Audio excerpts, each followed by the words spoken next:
So smartphones these days, you usually cannot go wrong with buying any of them, whether it's an iPhone or a Samsung Galaxy phone or a Windows phone. You usually can't go wrong. But all those phones all usually have one major flaw. But what if there was a perfect smartphone?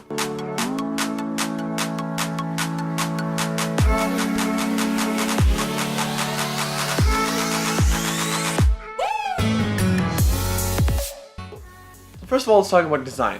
I think HTC has been doing a great job in their phones, so I would like HTC to make the phone with their aluminum build because it's sleek, it's grippy, it looks great, it's just an all-around good design. Next is having Moto Maker. So Moto Maker is this software or this service where you can change your phone the way you want, whether you add different textures, different colors, anything you want, basically adding a different look to your phone to make it yours. Because right now phones are usually gold or silver or black or whatever, and they're always just this simple one color. And the only thing you can do to customize it is mainstream cases, but some people may have skins, but Moto Maker is going to go further than that and do it permanently. Next is the display.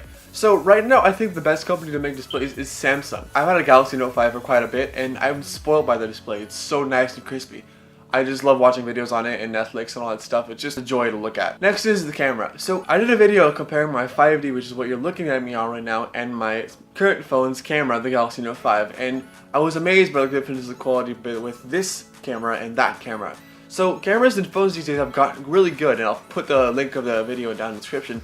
Go watch that so you can see what I'm talking about. But Samsung makes great cameras. Next is the battery. Right now batteries in phones can usually only last about 1 day, 1.5 days, but what if there was a phone that could have multiple days of battery life?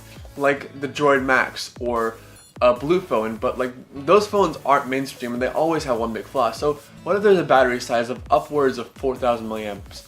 That would be great because it could last over 2 days, maybe even 3 days if you use it.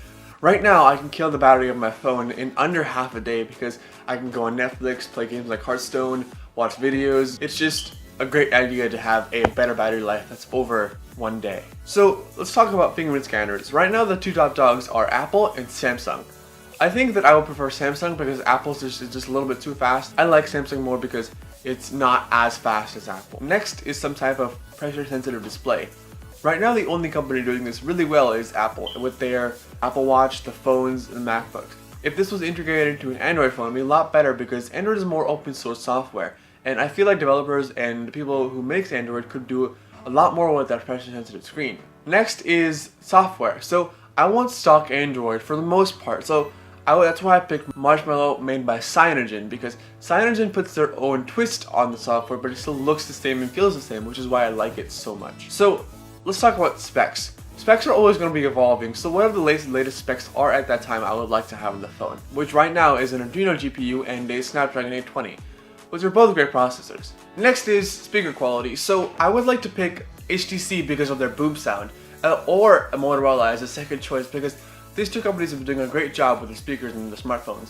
HTC has their boom sound and Motorola has dual front-facing speakers, and they're both good quality, but I would prefer HTC because they were the original pioneers and they've just done a good job with it. Last but not least, a few features that I would like to mention the phone to have, like USB-C, because USB-C is a faster data port and be a lot better for the phone to transfer files and charge better, but I think USB-C could be leveraged in a better fashion. The Samsung's IR Blaster.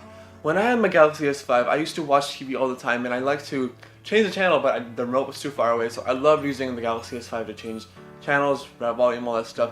Having an IR Blaster is super awesome in the phone.